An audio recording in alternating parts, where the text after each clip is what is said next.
All right, what up, everybody? How's everybody doing today? As always, if you don't know who I am, my name is RJ, and today I really want to talk about just liberation in general. How to liberate your spirit. Um, kind of talk to everybody, see where you're at in the space and time on your journey, because everybody's at different levels. One of the biggest things that's been a topic over the last couple days is like being able to appreciate where people are in their journey. And this is one of the biggest, what up, baby kiss? How you doing? This is one of the biggest things when it comes to starting your journey. No matter what part you're in your enlightenment, your liberation, your awakening, wherever you're at. I've talked to several people who, in the beginning of the journey, it's really easy to be judgmental. What up, Dr. O? It's really easy to like kind of look at the people closest to you and kind of like put more space in between you and those people. And and even like in some relationships and friendships and things like that. And in the beginning, it may serve you. In the beginning, it may really, really serve you to be able to do that. So you can kind of, what a tire of truth. Um, you can create that sacred space within yourself. you know um we all know that we need that type of solitude in order to really get to know ourselves.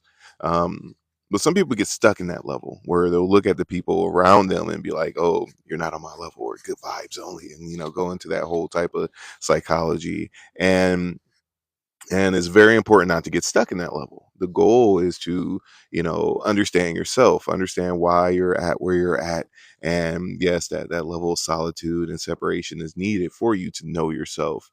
But as you begin to grow and evolve, naturally a type of compassion or understanding of other people's journey and where they're at, and even appreciation for where they're at in their journey should be something that's developed within your psyche and in your relationships. Um, One of the most important things especially on the hermetic path, if you're truly on the path of ascension, is moving towards non-duality, and to be able to see the non-dual nature of reality and how everything is everything. You're developing a relationship with yourself, with your environment, with the universe, with God, with the spiritual hierarchy and understanding. And it's very important not to separate yourself from seeing the universal nature of things, because that puts you in a box. It creates conflict within your mind, within your astral emotional body, within your physical experience. Um, but in the beginning, it's most definitely there because we're still like completely dual in the beginning of our journey. And like I said, being able to recognize that within your own psyche and how you relate to other people and things, and developing that level of compassion so you're not in that dual state. This is very important. The type of psychology that will help everybody, and I mean everybody, no matter what path they're on, if you want to align to your highest, pun intended, right, is knowing that creation is perfect. And I mean that. Creation is perfect, all of it. 100% of reality is perfect just the way it is. Now, it's growing towards greater levels of perfection. If you view reality, life, the world, society as this thing that's decaying and needs saving, as well as other people. If you view people as, oh, they're suffering and they need saving and they need this specific thing in order for them to be saved or anything like that, then you're going to be separating your consciousness, your experience, your connection, your spirit from all that is, because it's all one. It's all one.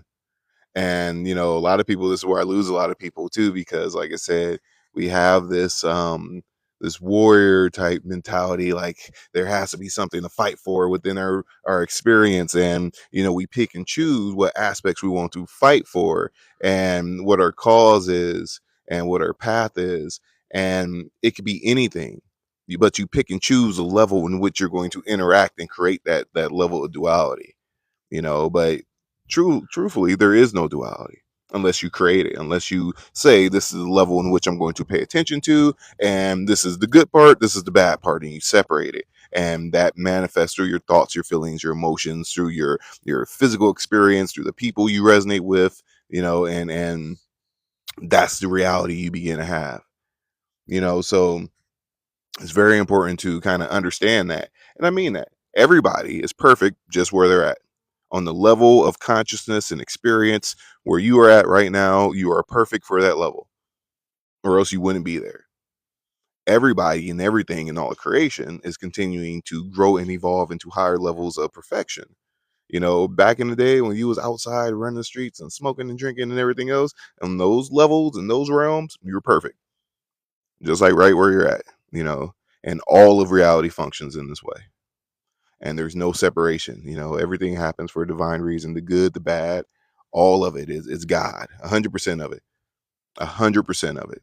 There's no separation. It's not this infinite intelligence and then this not so infinite intelligence, which is greater than infinite intelligence, which is coming to, spread darkness throughout the world or anything like that, because that's insane. And this is not real. So you pick and choose how you want to view it. And the best type of psychology is to be able to see the oneness and the divinity within all things, and to appreciate it for exactly where it's at.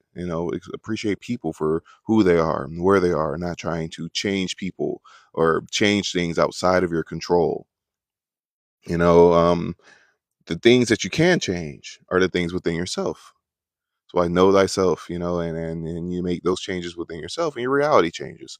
The people you connect to change, your experience changes, but only through changing yourself. You can't change external things and expect everything to be different. But if you change the things within yourself, you'll literally see the people around you change. You'll see your environment change. You'll see the outcomes change. But you can only find that within yourself. I quoted this Maya Angelou quote over the weekend in the course, and it's literally, if there's something that you don't like, change it. All right, primarily within yourself. If you don't have the power to change it, then change your perspective, because that's the only power you have. But that is 100% of your reality. Those two things. If there's something that you do not like within your being, you have the power to change it. And if it's something you cannot change, then change your perspective of it. That's how you change your reality. What up, Frank? Thank you for the gift. um, and like I said, this is an important type of psychology, because it not just affects like, oh, I just think this, or I just think that, or no, it affects your entire reality, your relationships, your self-image, the outcomes, and how you navigate through life. It's really, really deep. Is really, really deep, and it's much deeper than what most people would ever imagine. And I really wish that everybody would take a look. I just heard like clapping go on. I wasn't even looking at the screen. I don't know what that was, but thank you. But everybody to look at, what is your relationship to, everything. It's like Say says, I've been resetting my relationship to everything. That matters. Your relationship to things dictates how you're going to perceive it, how you're going to interact with it. I was talking to Isaiah earlier, right? So Isaiah, this is my partner's son, right? And he is, pretty much like state level, actually like one of the best runners in all of California. Like literally, he's like top tier D1 athlete. And we've had this conversation, and one of the things that helped click for him was literally your image, your idea, and your relationship to what it is you're doing, to whatever it is, whatever you're relating to. Your relationship to it is going to dictate everything surrounding that thing. And what I told him that got it to click, like, okay, if you say, oh, I just want to run fast, and you're just going to run fast, right? And you're going to train just to run fast, but that's like limited.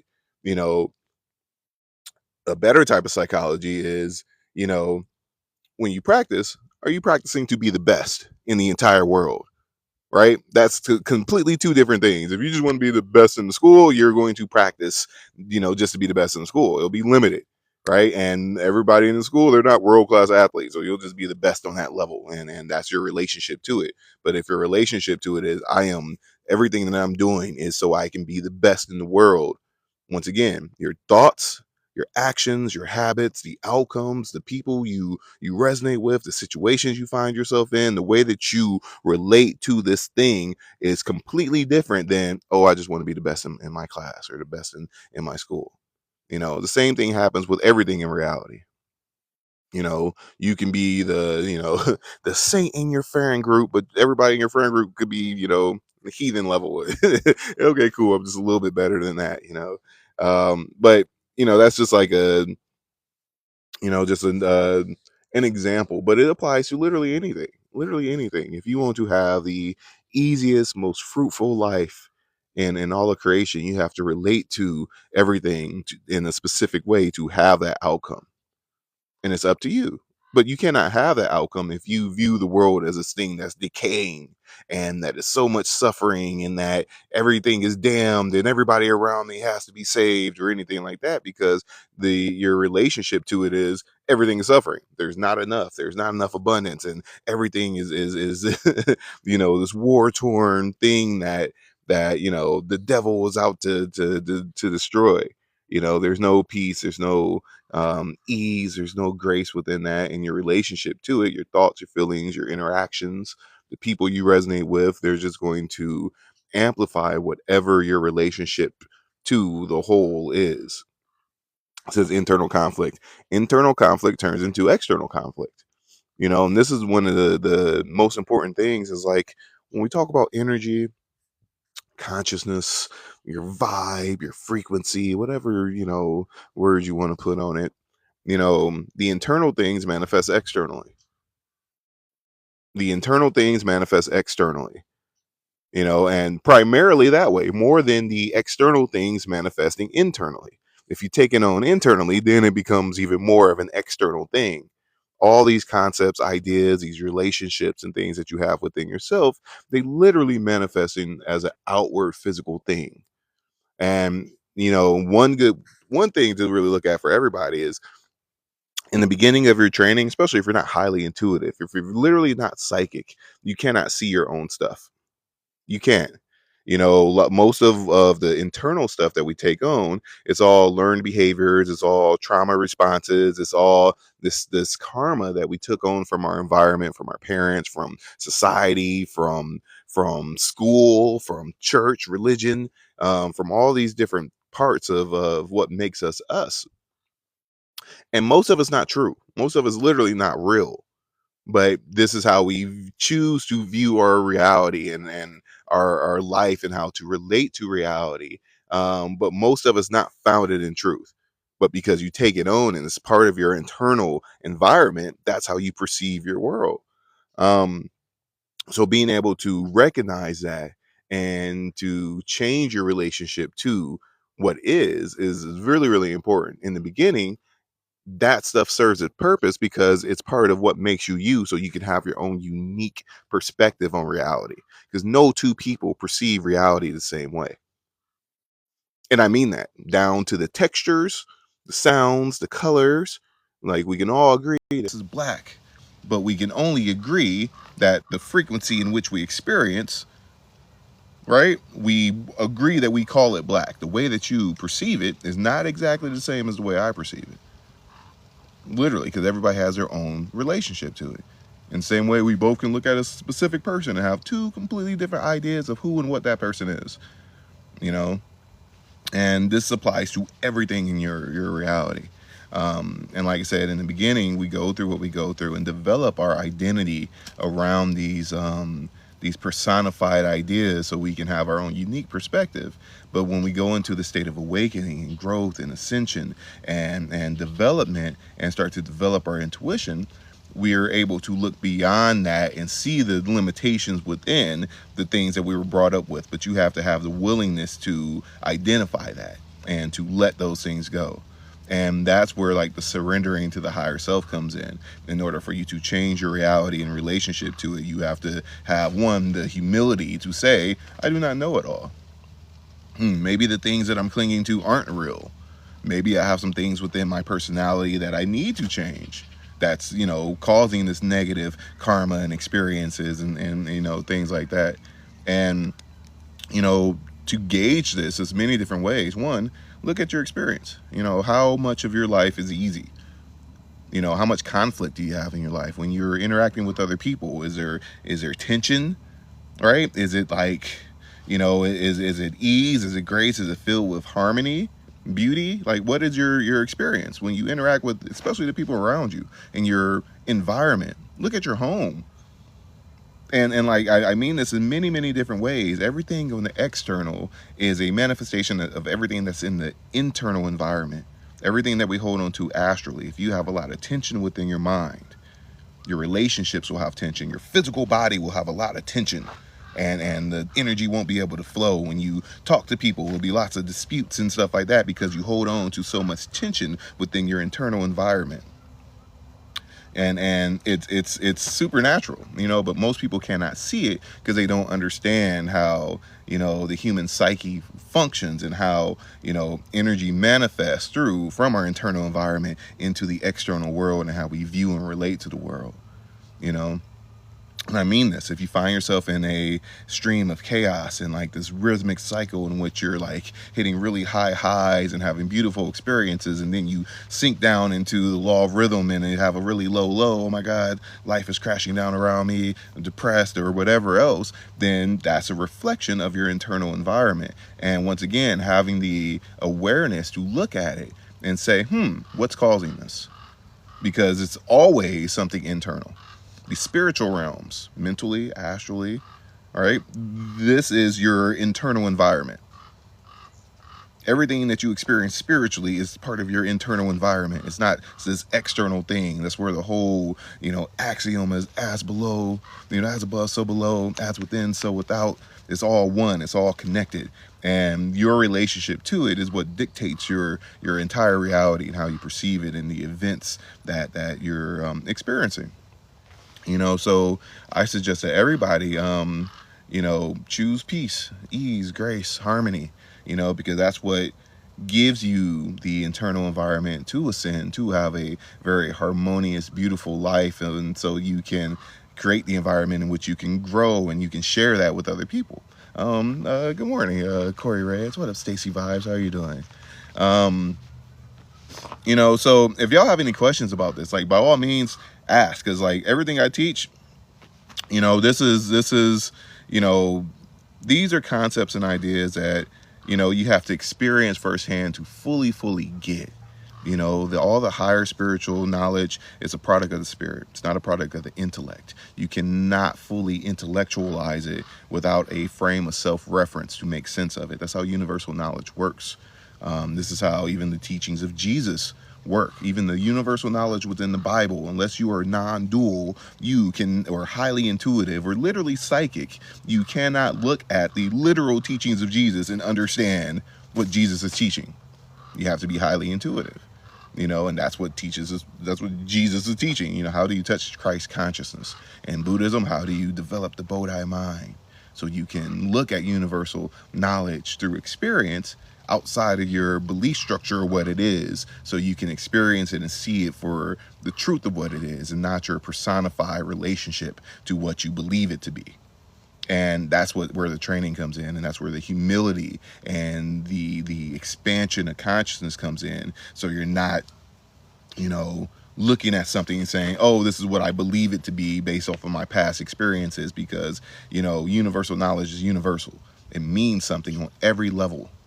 No matter what level you're at in consciousness and awareness, is going to mean something to you. That does not mean that you understand the totality of what that proverb, that saying, that teaching, that dharma, that whatever principle it is. It doesn't mean that you understand it.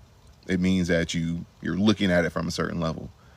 Christ consciousness is the ability to see the non-dual aspects of what universal knowledge is, so you can see it from that higher, the kingdom of God, the consciousness of God consciousness, so you have that higher level of awareness. It's what the Bodhi mind is. It's not nirvana, say. Christ consciousness it's the same as Krishna consciousness. It's the same as, once again, the Bodhi mind.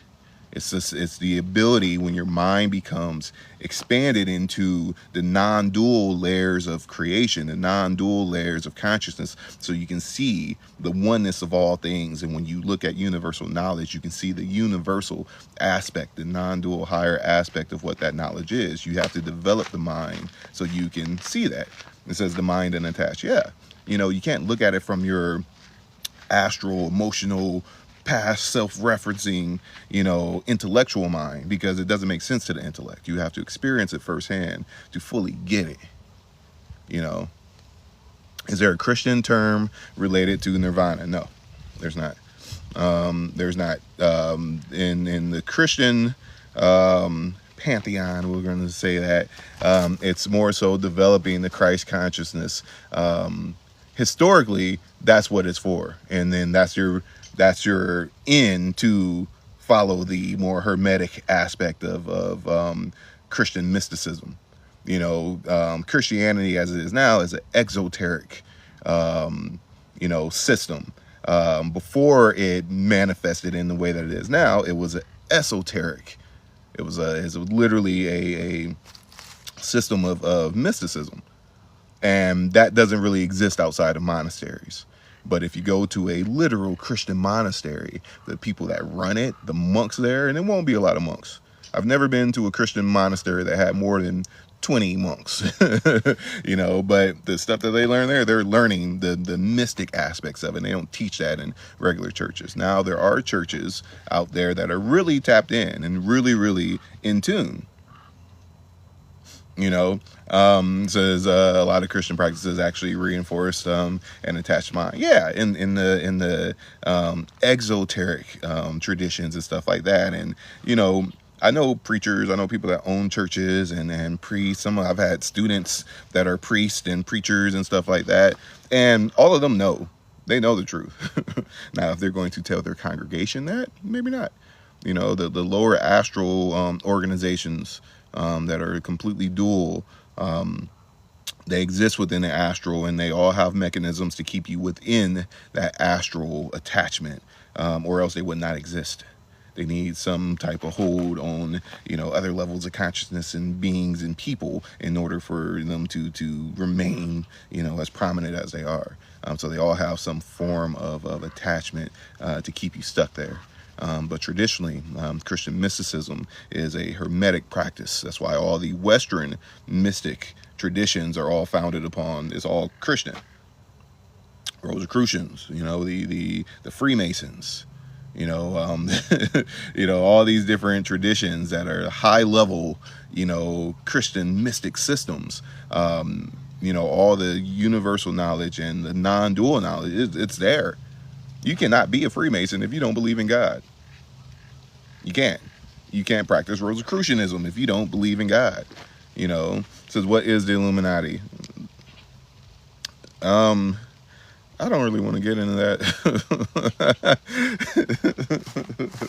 The Illuminati is multiple things, right? So if y'all want to dive into the dualistic aspects, right? So beginning of my journey and beginning of most people's journey is, you can see very clearly what's happening on the physical and the lower astral levels of creation, right?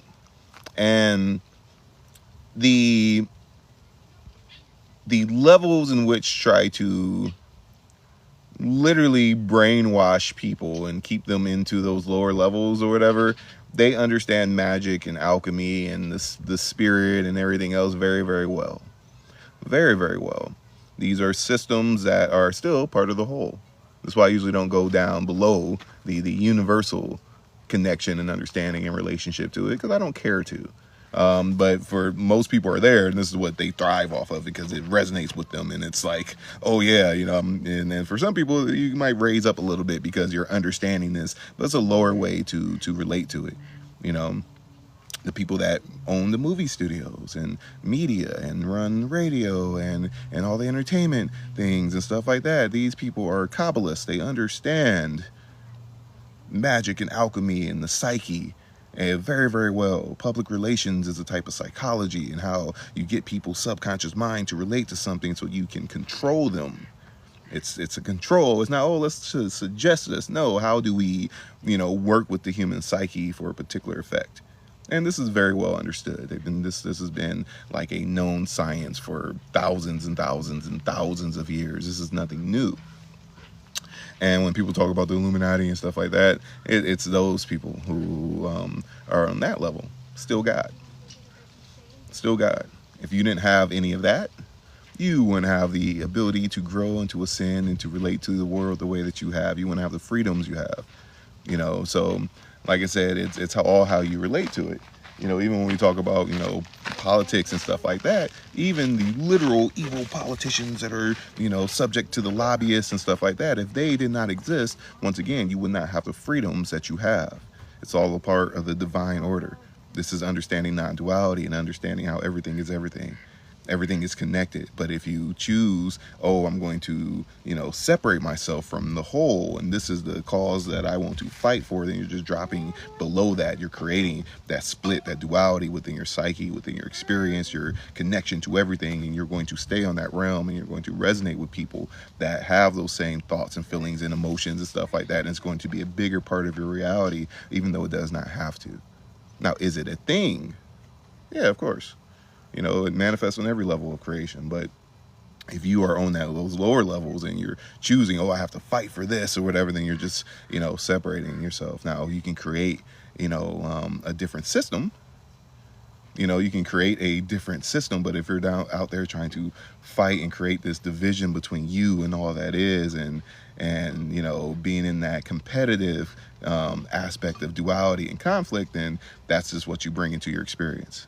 And once again, the people that are in those realms, those are going to be your people. They're going to reaffirm your beliefs and everything else, even though they could be delusions and not even real.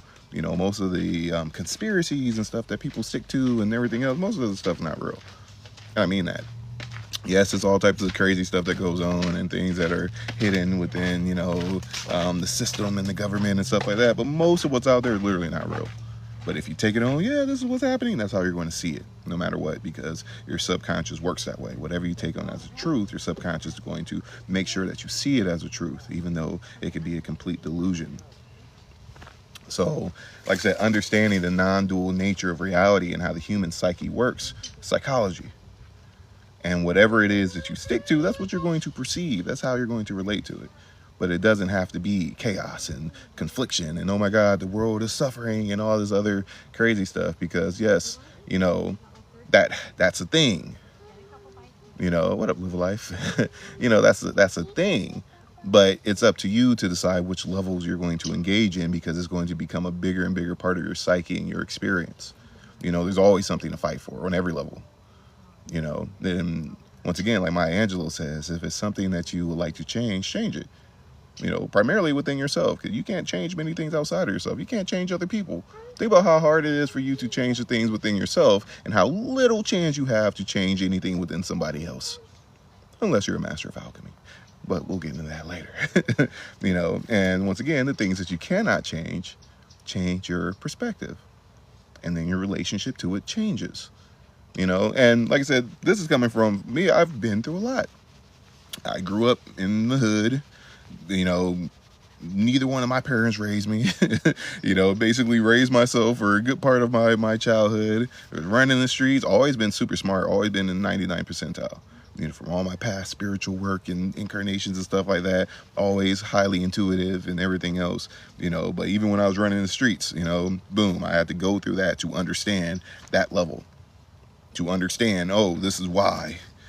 People are running the streets and shooting each other and everything else. Because, like, when I was in it, like, literally, where I lived at, we had the murder capital per capita out of anywhere in the entire world when I was running the streets. So I got to see it at its worst. Lots of funerals, people, my peers, my homies, hearing gunshots every night, and hoping it's not one of the people closest to me. But being on that level got me to understand that level. Well, not meant to stay there. Could have easily been, it's my block versus your block, west side, that whole thing. But through that, being able to understand that level and to equalize with it and to see the limitations of consciousness and outcomes within that realm, and that resonance with people who are still there. I know people that are still there, luckily still alive, same place, same neighborhood, same block, same everything, since then, 25 years ago, still there.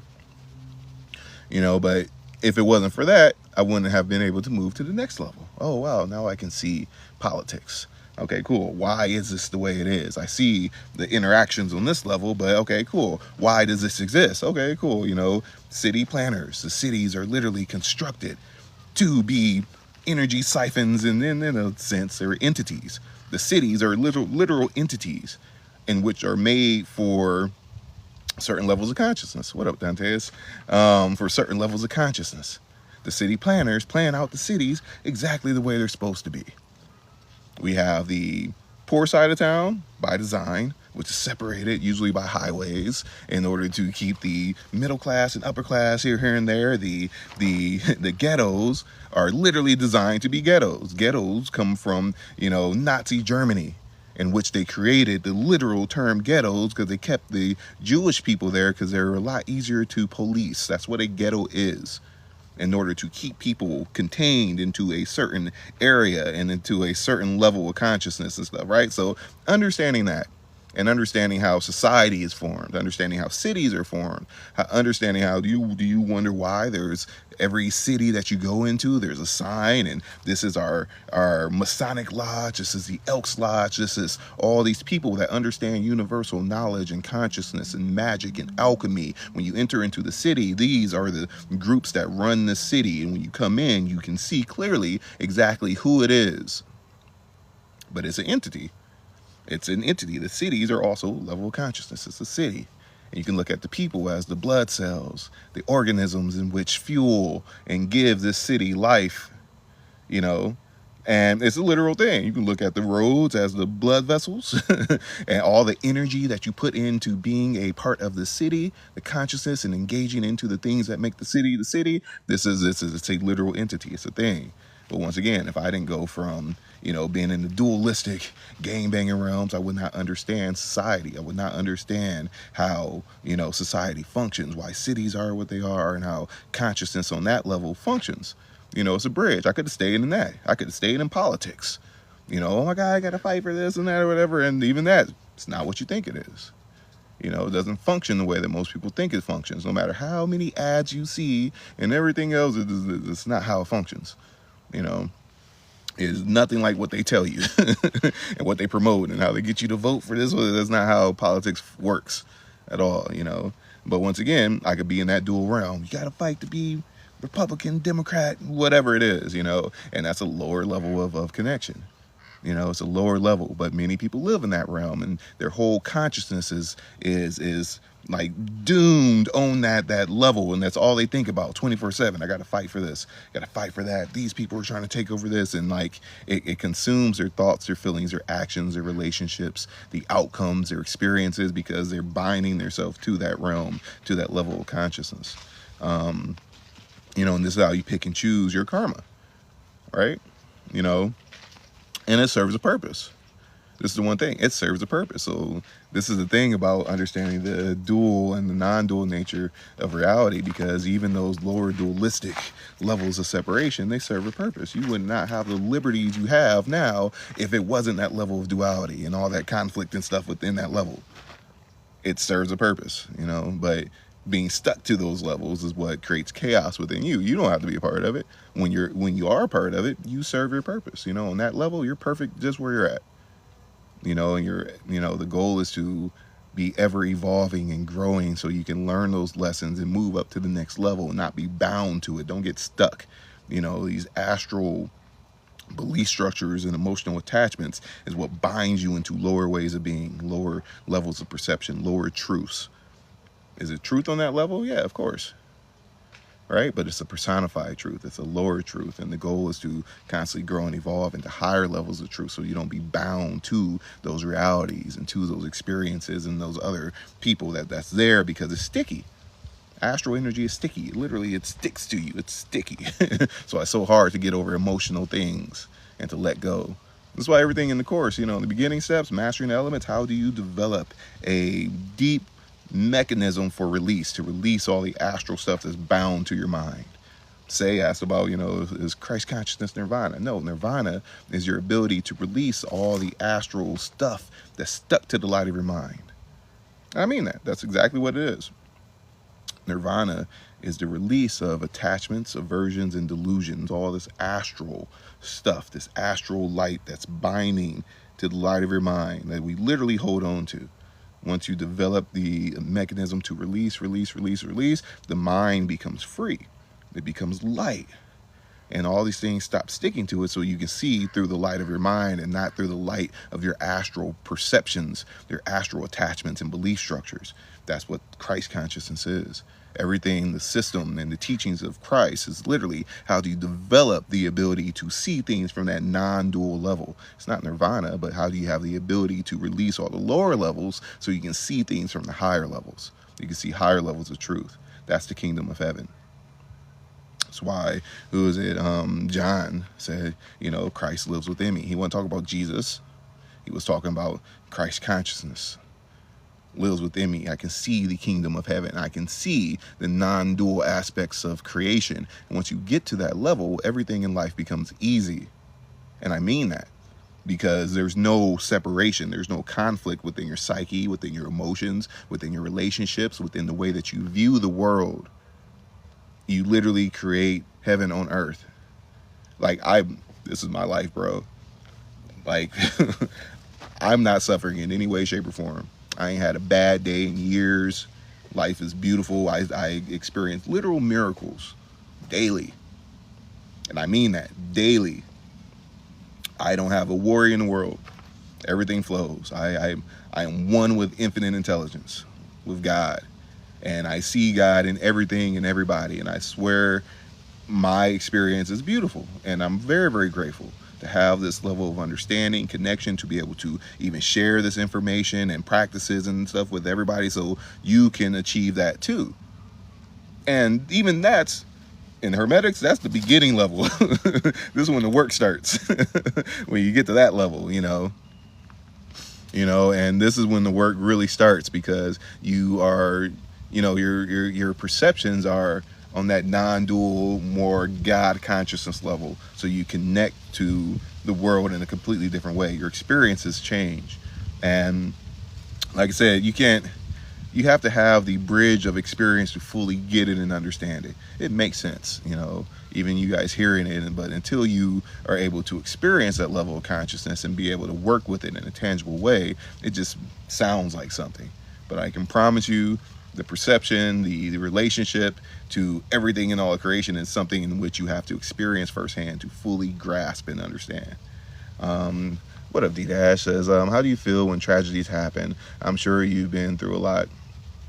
Listen, you don't reach this level unless you've been through a lot. There's nobody that wants to master themselves unless they've been through a lot of trauma. Literally, it's the law of rhythm. There's nobody that truly even has the impetus, the view of the world, the literal swing of the pendulum to go from here to here. You have to experience a lot of trauma, a lot of stuff. Like I said, I grew up in the streets. I've raised myself, for the most part, seen many people die, been through all types of stuff, been homeless before, all types of stuff, and raised lots of kids that weren't mine, even mine, all types of stuff. I've seen all types of, everything. And it all serves a purpose. As you grow and evolve, as you ascend, you become sensitive to all the different layers of consciousness below your current level of perception. You're only sensitive up to your current level of understanding. Everything that's above you, bright light, you cannot make sense of. The consciousness, the mind, is nothing. There's no bridge into your awareness to make sense of everything that's above that. So as you grow and evolve, you begin to understand the karma of everything that's below you. And everything has a divine purpose, everything. I mean everything, the good, the bad, the ugly, the tragic, all of it has a divine purpose. I promise you that. And it's all karma, and everything is outside of time and space. All the manifestations of reality right here, right now, and what you're experiencing, the karma, the causation chain which allowed it to happen, is outside of time and space. Your understanding of even what I'm saying right now, the way that you view it, your perception of it, it may not be because of what the karmic stream leading up to now. It could be from in the future when you're practicing. Oh, that's why RJ said that. So it's outside of time and space. A lot of things you're experiencing now will be literally because something that you practice in the future. Some of the karmic stuff you're going through now may be because something that you literally did in, future time space, or, even in the past. It's holographic. All things are happening in the now moment. All things. And people say, oh, well, what do you say about the starving kids in Somalia and this and that or whatever? Like, it's karma. It's karma. Like, literally, we're not bound into this time and space. Yes, right now you're viewing and relating to reality right now in Say, or in D-Dash, or in Benny Keys, right? You're in that level right now. That's your set frequency. You're not bound to that. When you go to sleep, where are you? Are you in your physical body? Are you in your physical reality? Are you experiencing other realities? Yes, you're not bound to this. But just right here, right now, what's good for your learning is for you to be in the perfect level in which you're at. All the things that you do right now, and going through right now, it could be because you were a horrible person before. The people suffering, people that were slaves, hundreds of years ago. Not even hundreds of years ago. Saudi Arabia and like Iraq and Iran and stuff, they just abolished slavery like 40 years ago. And I'm sure they still have slaves. It's still places around the world that slavery is legal, like completely legal, And like I said, for those people being on the path of ascension, if you're able within your realm of influence to be of service and to bring them up in any way, shape, or form, that's part of the path, right? But also them being in that part of suffering is also part of karma. One of them could have been Hitler in the past life, literally. Like, everything is divinely orchestrated. It's all God, 100% of it. And in order for us to grow and to evolve, and back into our higher levels of consciousness, we go through certain things. We've all been through horrible incarnations, all of us, especially if you're a high level being. If you're truly interested in hermetics and practicing, and you've had all your martial incarnations, and we've all had those, and those are all tied to death. Martial arts is not the same now as it was in the past. Now it's a sport and we do it for fun. In the past, you had to protect your family and your village, your community, and you were killing people. That's where all the martial arts stem from. None of them were bound, oh, let's just have fun. None of it. It's all tied to death. And we've all had that. It's part of your survival instincts. Excuse me. We've all had... So I'm really into with my light bodies and a lot of my past incarnations and stuff. I know for a fact that I was a Christian crusader. I have a lot of Christian and Catholic light. That's the part of who and what I am. And I experience a lot of the light right here and now. The angels have literally sung to me. I'm always pulled towards certain, Christian and Catholic, levels of light and interacting with that or whatever. But those Catholic, pillager, Christian crusader type of incarnations, those are all tied to death. But it makes me who I am, And some people experience the positive and negative aspects of those incarnations, I feel for all the people, especially being a person of color, right? And what up, Lisa? How you doing? What up, Ava? I share this all the time. Some of my favorite master teachers throughout time and space have been some of the most dualistic, and this is your gateway into the higher levels of understanding. And not everybody is teaching to ascend. Some people are just teaching from their level. Most people, you can only teach to your level of understanding. It's universal knowledge. And most of the master teachers in the Black and African communities and stuff like that, super dualistic. And the white man, this is that. Like, I love Bobby Hemmett, especially in the beginning, because he's super dualistic. Let me tell you about these. And then the white boy, he just go in and it's truth to it. It's truth to it. But from his level of perception, he's on that lower dualistic level, being in this level of cosmic consciousness and universal consciousness. You see the oneness of all. You have not always been the same race, the same religion, the same anything. There's no way you could possibly grow back into godhood if you were only just one thing. It just does not make sense. You know, we pick and choose our incarnations based on our needs in order for our evolution to take place. You know, and that's how it functions. But you cannot say, oh, my ancestors have always been, you know, Moorish or anything like that. It literally does not work that way. It does not work that way. And people on lower levels, they can't really see it, you know. So the goal is, once again, to develop yourself, develop higher levels of awareness so you can see the universal nature of things, even within yourself. Because if you bind yourself into lower levels, then you're just going to put yourself in a box and feel righteous about being in that box, and it's a delusion. And most people are like that. And it's funny because it happens the other way around too. And like I said, all the Freemasons and the Rosicrucians and the Theosophical Society and stuff like that, most of the people are delusional as hell. Do they know a lot about the three bodies and about the psychic nature of reality and stuff? Yeah. Most of them are racist and stupid. I mean that. They can be wise and stupid. There's a lot of wise, stupid people out there. I mean that. And tons of them. And most of them are out here sharing all types of information. And all types of other stuff. You know, you can look at the Theosophical Society, you won't see a black person inside.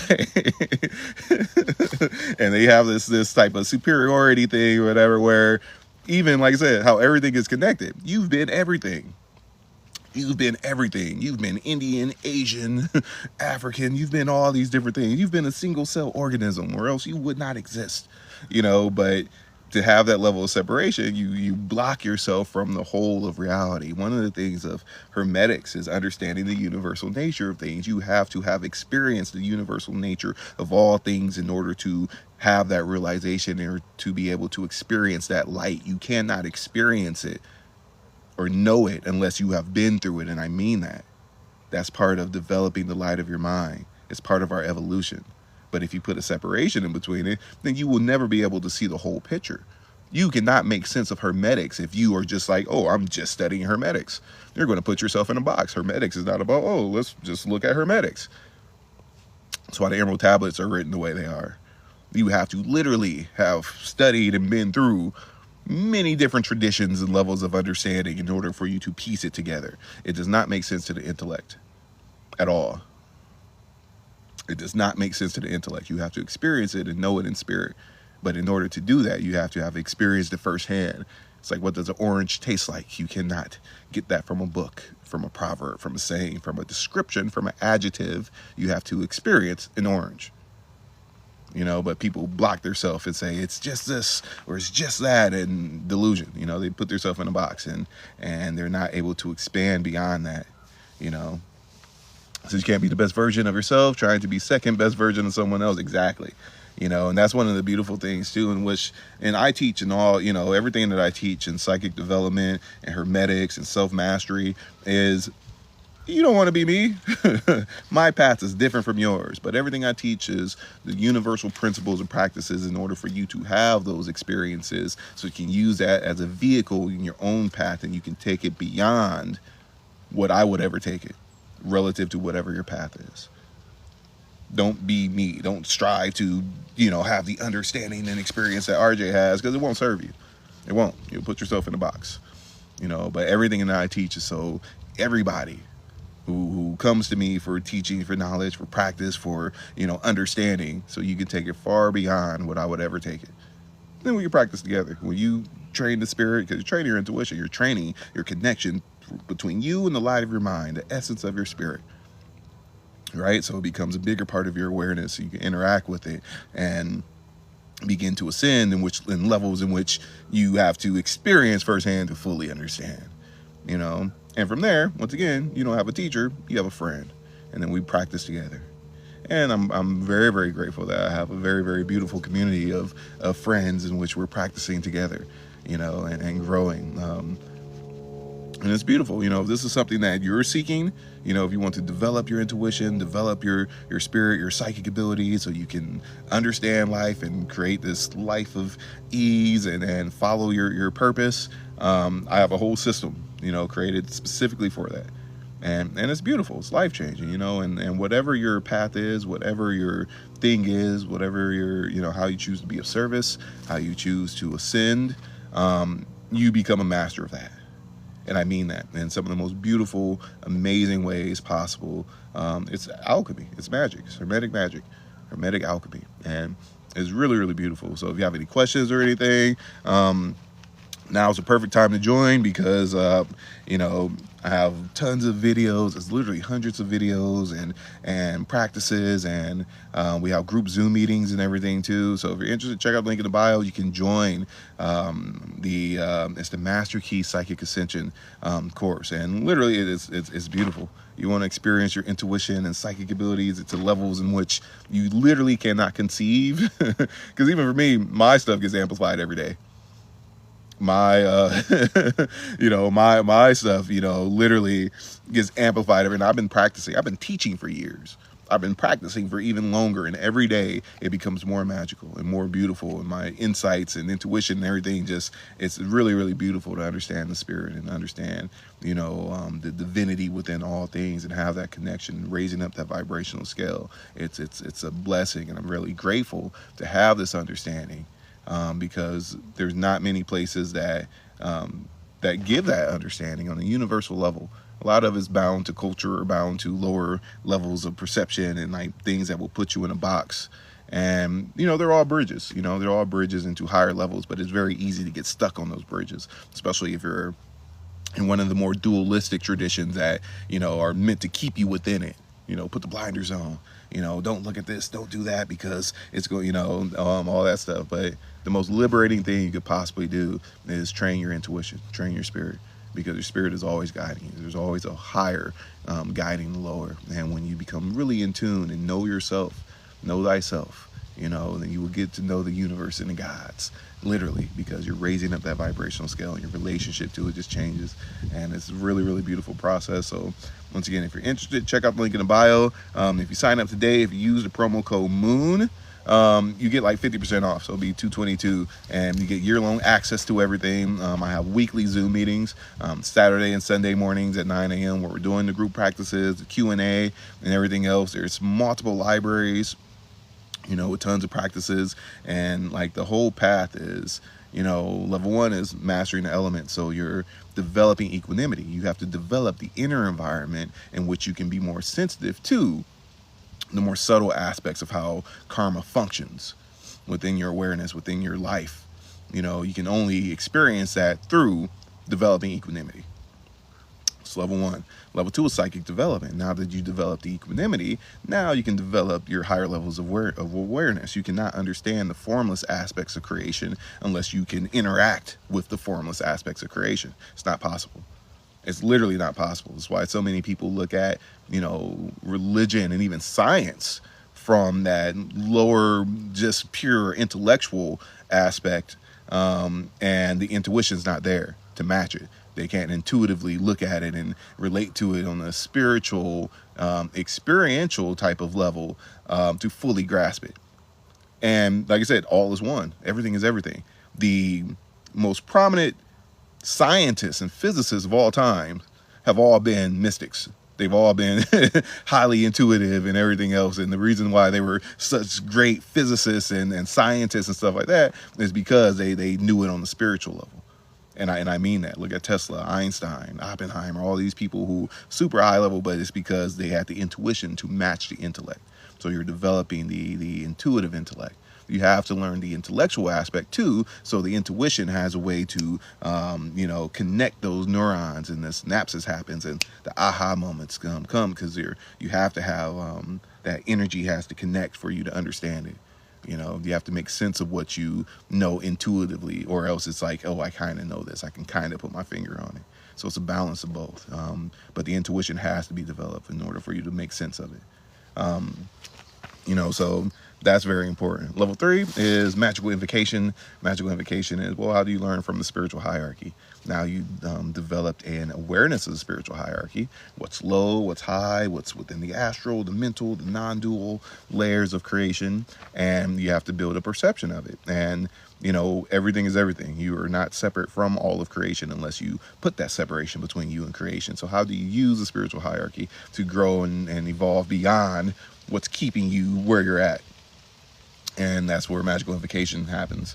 And level 4 is Kabbalah. So all the skills and awareness and equanimity that you develop through level 1, level 2, level 3, now you're learning the universal language. Kabbalah is literally, we call Kabbalah, system of understanding the cosmic language in which the sun uses to create. It's the literal frequencies which are emitting from the sun, which you can experience firsthand to understand how everything in all of creation manifests. And even being able to use that, ability. Remember, the essence of your spirit is a vibrational match to God. It's a vibrational match to God. And this is why they say we're made in God's image, because you have the same creative ability as God. And that's what Kabbalah is you literally become a true creator in this physical realm. You could say a representative of infinite intelligence in physical form, because you're matching your level of consciousness to the essence of your spirit and understanding how creation functions through developing your awareness within Kabbalah. It says, are you talking about Golden Dawn style magic? No, not exactly.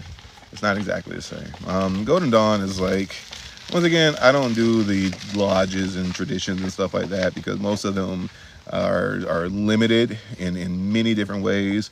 Any system that has a hierarchical structure within form is always diluted within superiority and all types of other weird stuff like that. So there's levels to it, and all of them have their limitations. And Freemasonry and Rosicrucianism and the Golden Dawn Hermetic tradition and everything else. Now, are there similarities? Yes. The system in which I teach is a universal system in which it gets you there a lot faster than any lodge, any tradition, any hierarchical brotherhood or whatever would ever get you. Because it's not bound to a specific form. It's understanding the metaphysics of how ascension functions and using that as a vehicle to grow and evolve at a much faster accelerated rate than you can get in pretty much anything, unless you're like, some of the yogic stuff might get you to nirvana faster. But will it get you into like training your abilities and awareness and understanding the hermetic path and stuff? No. Some of the yogic systems are very old, very powerful. But there's very few people that I've come across that actually understand the true yogic system, especially here. It's really weird, because you'll come across people that share like tantra and stuff like that here, and they're stuck on tantric sex and think that it's all the sexual thing and that's just it, and maybe not understanding the karma of stuff, because once again, everybody's just sharing from their level of understanding. And most people that share their knowledge and information, most facilitators, they're still searching for something, and most of them have not found it yet. So they're just teaching from that level of searching. So it's very hard to, find the people that, truly know it firsthand and can give it to you, give it to somebody else. And like I said, I've been through a lot. I've been fortunate enough that I've been able to spend, what is it now? I've been able to spend, a very long time solely practicing, solely building the system and doing it for all of my students and all the people that come to me to learn and grow. And like I said, I've been blessed because I do it not for me, and my understanding of it, and that's what I give people. I'm no longer searching for something. I am giving, what I found, and it's beautiful. It's really, really beautiful. And I just wish that more people were at the level in which they could take that and use it, because it's liberating.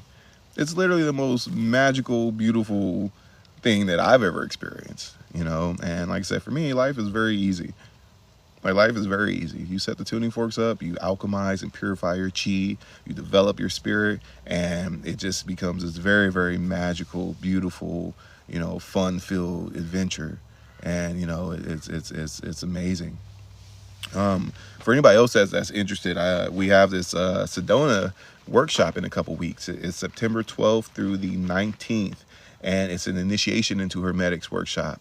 And I think we still have a couple spots left, so if you're interested, you can, ask questions about it. But it's literally, we're going through step 1 through step 10 practices. You will leave a changed person. One of the beautiful things about developing your higher metaphysical skills is like your ability to transmit information, light, to separate the 3 bodies, to develop the 3 bodies individually, and to be able to give that to somebody else, and even the subconscious pathway in order for them to get to where they want to be.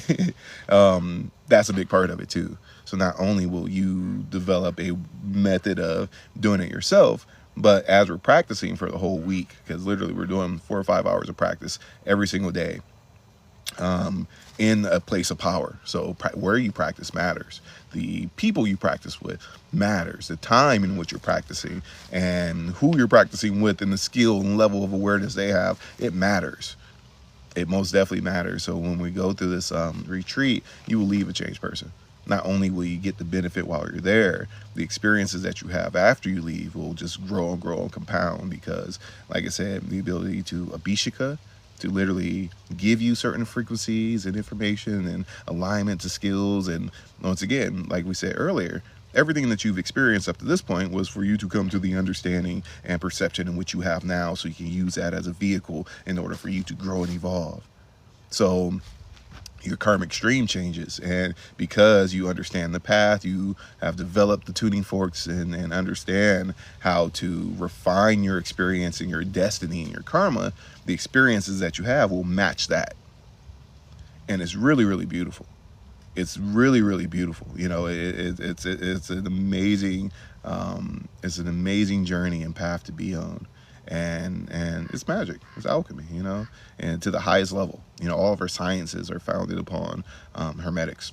All of them are hermetic sciences. Chemistry, the science of Kemet, astronomy, astrology, physics, metaphysics, quantum physics. Quantum physics is the study of the astral, and hermetics been studying that since, beginning of humanity, and it's really, really beautiful. And even your understanding of reality and how to relate to it, it just changes, it shifts in so many beautiful ways. And like I said, the experiences that you have will match that up to your highest level of spiritual maturity. And the more you seek to grow and evolve and treat your path as sacred and beautiful as possible, that's what you get. And it comes very, very easily. You just have to be dedicated to yourself. The hardest part is the beginning, releasing and purifying of the chi aspect. That's the part in which, for a lot of people, is hard, because once again, our astral attachments are really strong. They're sticky. It's how you view your reality. It's all the belief structures and stuff that make you who you are now. But your ability to release that so you can see things beyond your personified view of reality, so you can move towards a more universal view in relationship to reality. That's the goal in the beginning. It says I'm wanting so much to join. Check out the link in the bio. Like I said, if you're interested in coming to Sedona, you can use the promo code 888. There's payment plans and everything else. This next one is, like I said, it's September 12th through the 19th, and your room is included. And it's a very, very beautiful process. It's life-changing. There's several people in this live stream now who have been to Sedona with me, who have met me in person and have practiced with me. You can ask them their experience. Like I don't share this or do this, because I just want to be a TikToker or anything like that, because I'm far from that. It says I did the quantum healing and my subconscious is way more quiet. Yeah. And like I said, everything I say is verifiable. And I suggest that everything, all the information that you take on, verify it. Before you take it on as a truth, verify it, through your own experience. I mean, everything, all information that you consume, make sure that you verify it as a truth before you take it on as a truth, because whatever you take on as a truth, your subconscious is going to make sure you see it as that, whether it's real or a delusion or whatever it is. So always have that filter Because if you don't, then you'll start taking on a lot of things, and there's a lot of weird stuff out there in spiritual realms, and most people are on drugs. I know they're about to give me an age restriction thing, but most of these people are on drugs. Most of the people that's out that sharing stuff and got all the tattoos on their face and all the crystals and all the dreads and everything else, most of them are druggies. And I mean that. And that's not how you master yourself. They think it's a cheat code into, higher spiritual awareness and stuff like that. But it literally creates this rhythmic swing within your psyche and within your spirit that you'll be in resonance with high levels of truth. And then that law of rhythm hits you and you'll be in resonance with really low levels of delusion. And you can look at certain people that share stuff, where they'll be saying something and it's in their spirit that their spirit is like, nah, that's not true. It's very, very clear. Or that they're just doing it for money, or that, all types of stuff. But most of the people are on drugs. And I can promise you that. Most of them are druggies. Whether it's shrooms or LSD or DMT or their 30th ayahuasca ceremony and everything else. And like none of that makes you spiritual. Does it allow you to see things in which you haven't seen before because you have such a strong astral stickiness? Yeah.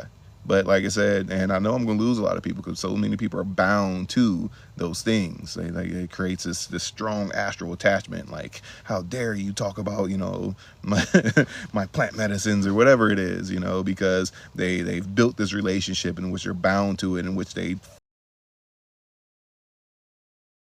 feel growth is from that. And like I said, I share this all the time. This is not dare. I've been there. I've done, tons of shrooms and LSD and DMT and everything else, so I get it.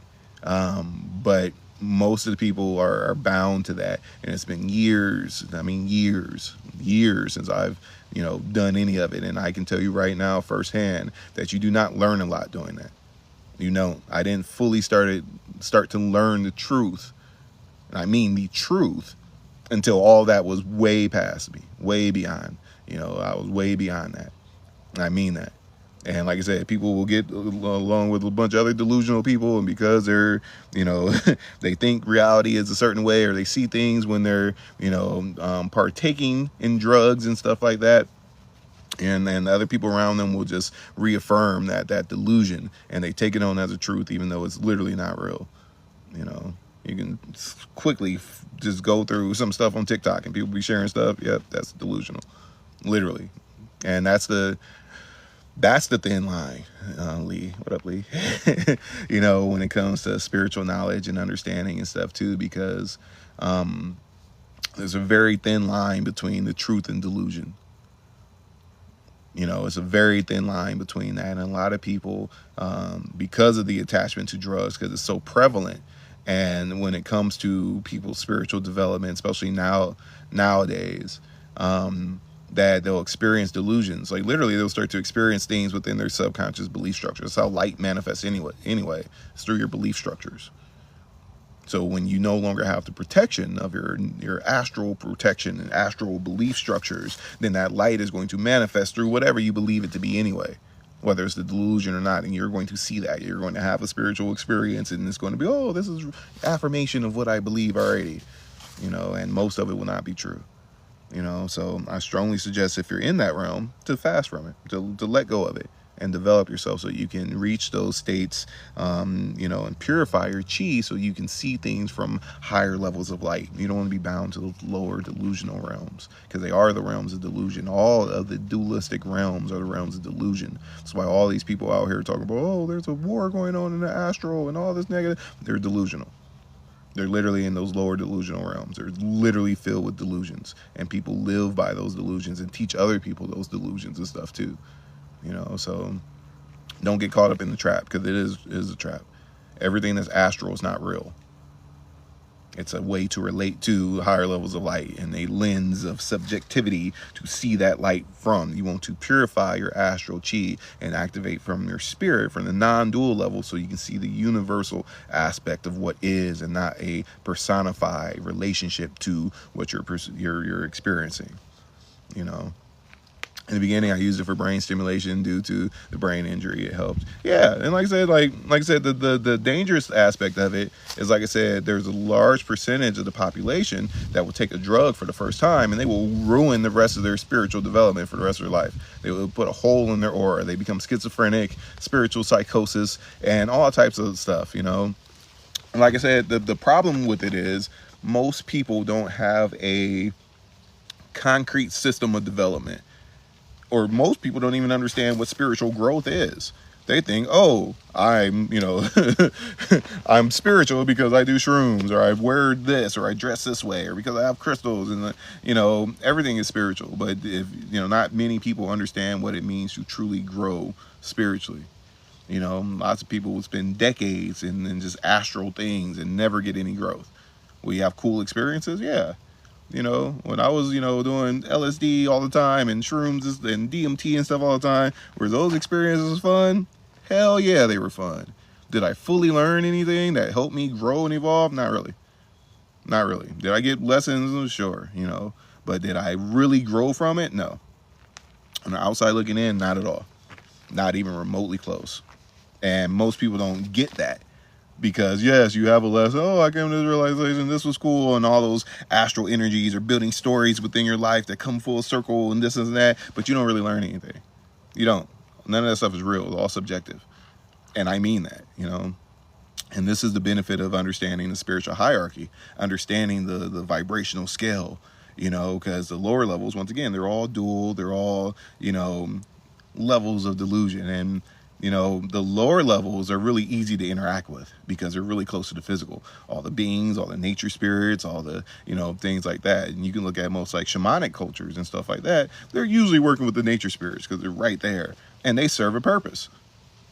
They serve a purpose, right? You can go to a shaman, and on that level, in the shamanic realms, everything makes sense. Oh yeah, we're going to, tune into the nature spirits. Some of them will literally allow nature spirits to come and possess them so they can heal their community and stuff like that. Or they'll do ayahuasca and literally allow those nature spirits to teach them whatever, and take hold of their astral bodies and all types of weird stuff. You go up the astral just a little bit. It's the dumbest thing you could possibly do. It's stupid. Why would you do it? But on that level, it makes sense. On that level, yes. Does it serve the people around? Yes, it does. Go up a little bit, the vibrational scale, that's dumb. Why would you ever do that? So there's levels to it, and the goal is to, wherever you're at, that's where you're supposed to be. Wherever you're at right now, cool. Don't stay stuck there. If you're really on a path of ascension, because people get stuck to this identity of who they are and where they're at. And especially the lower levels, they're super sticky. You can think of the lowest levels when we're going into, like say, gangbanging, oh my God, West Side, whatever it is, and it's sticky. You're bound to that. I can never wear this color, this and that. And it's this super dualistic, sticky thing in which you don't want to move beyond whatever you identify with. The higher levels, once you develop that mechanism of releasing, so it's less astral stickiness, you begin to raise up into higher levels of understanding, higher levels of experience. You begin to evolve beyond that. So wherever you're at right now, that's cool. But always be willing to let go of everything within that realm in order for you to surpass it. Because that's what's needed. That's what's needed, And like I said, I've studied so many different religions and spiritual paths and traditions, all types of alchemy and magic and everything else, And like I said, they all serve a purpose. All the true ones anyway. They all serve a purpose.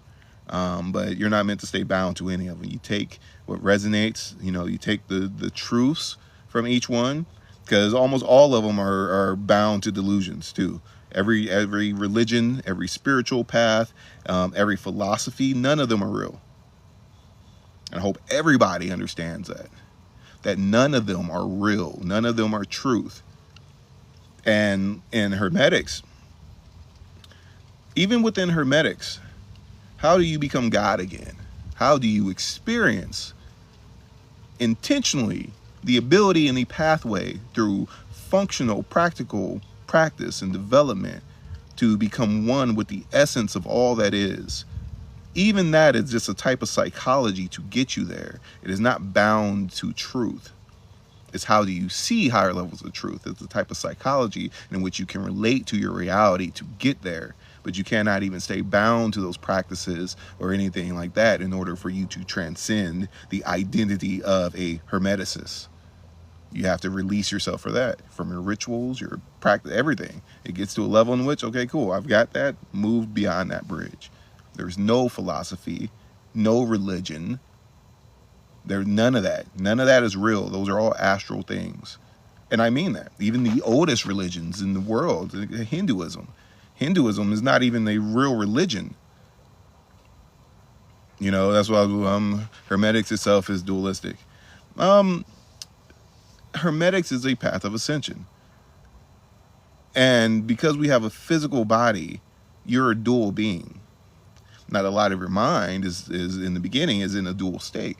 You're developing the light of your mind. That's what Hermetics is for, is so you can alchemize and raise up the vibrational scale. It's understanding the spiritual hierarchy so you can go from the lower to the higher. And the spiritual hierarchy is what helps you get there, seeing the oneness of all.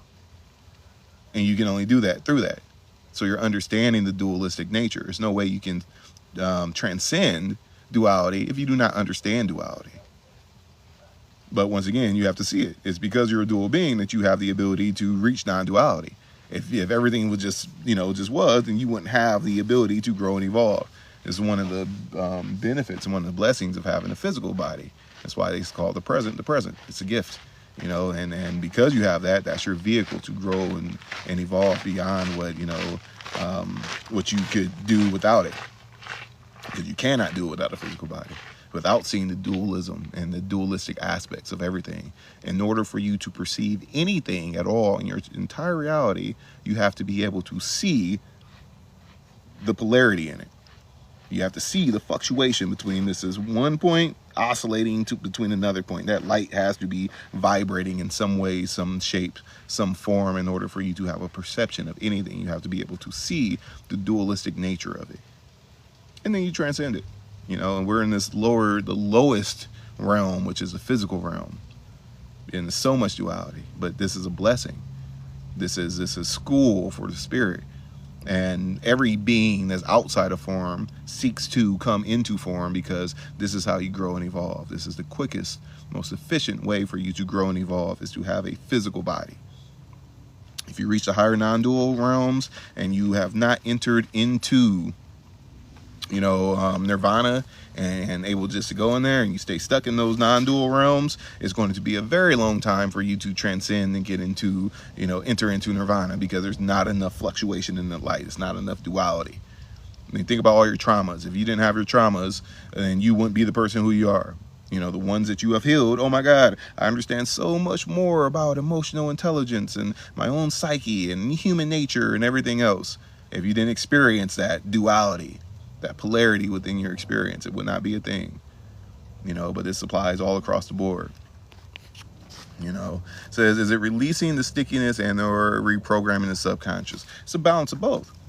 In order for you to reprogram the subconscious effectively, you have to have a method of release. If you are deluded with all this sticky, non-true, delusional stuff within your subconscious, that's what you're going to get. It's going to be really hard to replace that if you're bound to these perceptions and all these, things that we have habitually reaffirmed within our subconscious.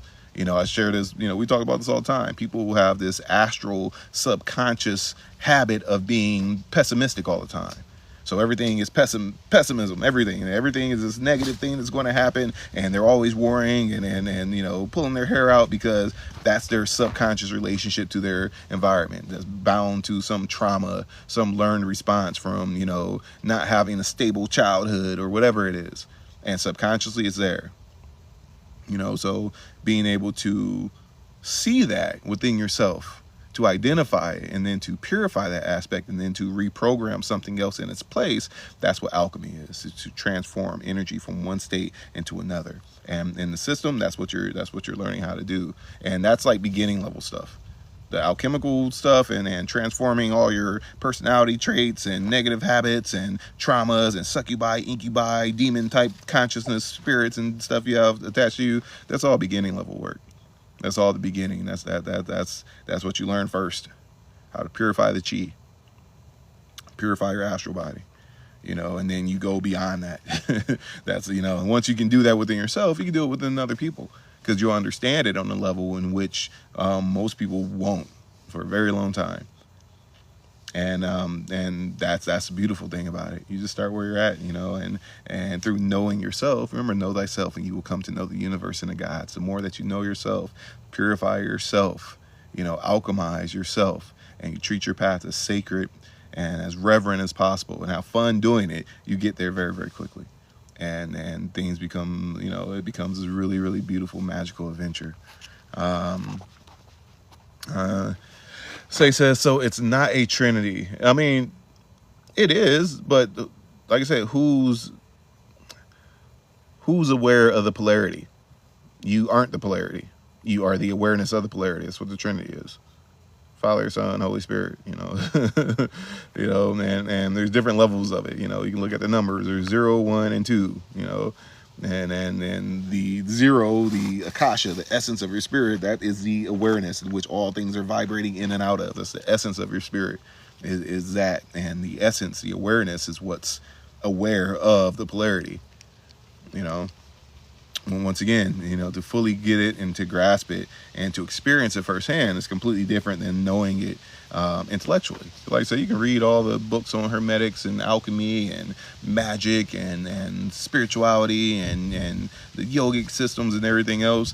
If you're not an active practitioner, if you are not fully dedicated to it, if you have not developed this spiritual maturity, there's no way ever that you could possibly understand it firsthand. It's not. You cannot get it from a book. You cannot get it from a YouTube video, from a TikTok lecture. You cannot get it from somebody else. Now, you can get the pathway from somebody else and the practices and everything else, but it's all bound to your own spiritual maturity and experience, and how dedicated you are to it. You view reality from your level of perception, and there's levels to it, and nobody can give it to you. You have to be an active participant. That's what ascension is, when you become an active participant in your own evolution. And the beautiful thing about hermetics is it's literally, how do we accelerate that evolution? In the most powerful ways, understanding universal law, so we can know universal law or know Dharma firsthand. And once again, you can only do that through experience. You cannot do that from learning, reading books or just watching lectures or anything like that. You have to live it and kind of surrender to that aspect. He says, so akasha is the balance point. No, akasha is infinite. You cannot define something that's infinite. You can't. You can put a word to it. This is why, once again, because the essence of our spirit is infinite intelligence, which permeates all things in all of creation. No two people have the same perceptions. It is infinite. You cannot put a word to something that is infinite. When we talk about the tetragrammaton, the 4-letter name of God, it's your relationship to the elements. That's what the 4 letters are. Earth, water, air, fire.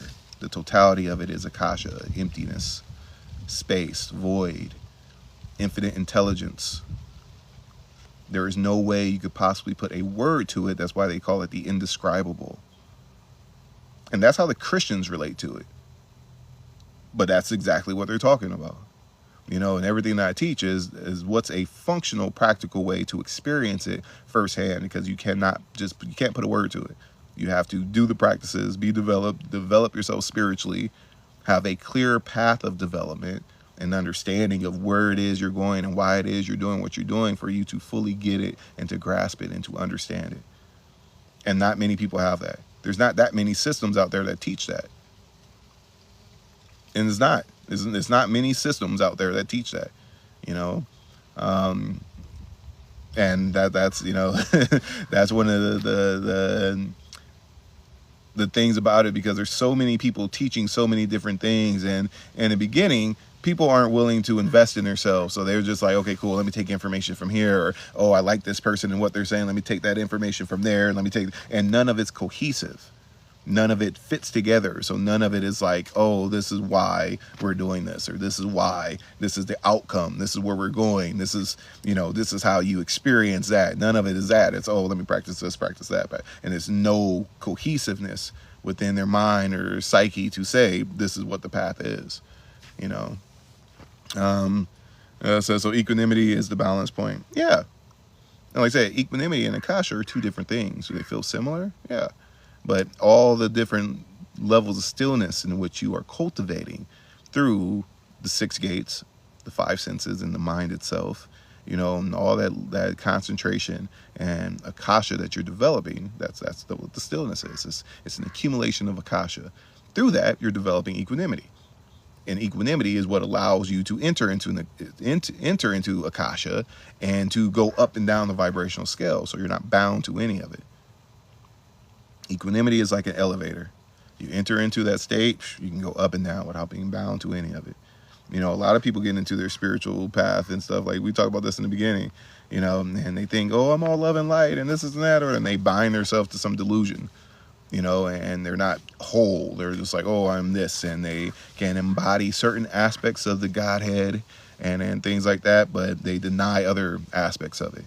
And they're not a whole person. That's what it means to be holy, is you're whole. You must acknowledge your light and your dark. You are a physical being, a dual being in this physical realm that you're interacting with. But if you deny the physical aspects and you have this duality within it, then you're just going to create more chaos, within your being, within your psyche.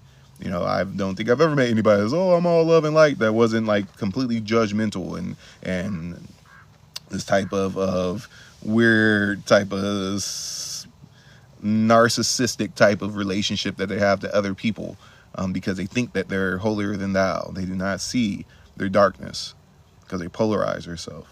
And in the beginning of people's journeys, that's how people kind of like gravitate towards. Some people stay there and they look at their friends and their family. Oh, I can't interact with you because I'm so holy and you're not, and then all that weird God complex stuff. Don't be like that. Everybody is perfect exactly the way they are. The world is perfect exactly the way it is in this time and space, and it's evolving into higher levels of perfection always, as well as everybody. But if you have this separation within your psyche and stuff like that, you're just going to create more chaos in your life and your perceptions. You're literally separating yourself from the essence of your spirit, from infinite intelligence, because there's this split within your being. If you have any skeletons in your closet and this is good me and bad me and stuff like that, boom, you're creating just chaos in your life and in your psyche and in your relationships and everything else, because your spirit will literally feel split. And when you engage in that negative thing in which you believe is negative, instead of accepting this is who I am and what I am, and once again, if you want to change it, change it. But if you're looking at this is good me and bad me, then boom, you create chaos in your mind and your relationships and your experience. And you cannot be whole because you do not even accept the totality of who and what you are. And this will manifest through your entire reality, through your relationships, your experiences, the things and people that you resonate with. And like I said, it's all psychology. Hermetics is understanding esoteric psychology, through the whole spectrum. Everything manifests from the top down, from the mental into the astral into the physical. So when you understand these principles firsthand through experience, you understand how things manifest, not just within your personal experience, but within the world, within the people around you, and even how to alchemize and help those people. It's okay to call that side your shadow or shadow self. Yeah, you have to relate to it in some way. But if you deny it and try to hide it, then you're just going to create more suffering within your experience. People neglect the shadow side, or they don't want to look at it. I had a student or whatever, and when she first started, she wasn't ready for it. Like, okay, we do the black and white mirror practice where you literally identify, white mirror, all the positive, amazing things about yourself, all your successes, all the, things you have that's going to help you get to where you want to go. Then you have the black mirror of the soul, in which you identify all your shadows and your negative traits and your failures and all the karmic stuff in which crosses your mind before you make decisions and things like that. You identify all that. And she's like, I don't want to look at it. Isn't that just going to bring more of it on there? Okay, scared, and she stopped practicing from there because she didn't want to look at it. She's running away from that part of her, and it's conflict within her mind and in her experience, and she will always be chasing her. That's why it's a shadow. You cannot run from it. It's a shadow. And the more light you have, the bigger that shadow becomes if you're not working with it and raising the frequency of that shadow. So it takes courage. Yeah, it does take courage. And like I said, that's that fire element aspect. The qualitative aspect of fire element is courage. The quantitative is willpower. So having the courage to look at yourself, to having the will to take the steps to change yourself. And that's very important to kind of understand that. But yeah, it's getting hot out here. It's about to be 100 degrees out here. I'm going about to go eat some breakfast, or whatever. Like I said, if you're interested, if you want to develop yourself and whether it's join the course or if you want to join us in Sedona in a couple weeks, like I said, there's still a couple spots left. Check out the link in the bio. There's payment plans for everything. If you sign up for the course today, remember it's a year-long subscription. If you use the promo code MOON, it'll be 50% off. It's the Master Key Psychic Ascension program. We're going to be going through a lot of the energy exercises this weekend, starting from square one. We're going to be posting a lot of additional content and practices, especially in the whole Qigong energy channel. So I'm going to get that going this weekend. Like I said, if you want to join us in Sedona, the course is included with that, so you get year-long access to it. So I'd love to book a call if possible along the way. Oh yeah, for sure. Like I said, you can book a one-on-one, you can book a quantum healing session, use the PayPal option, because a lot of people have problems just doing it through Wix or whatever. But like I said, it's life-changing. I'm an open book about literally everything that I know. And we can see if it's a fit for you. And you're free to pick my brain about literally anything.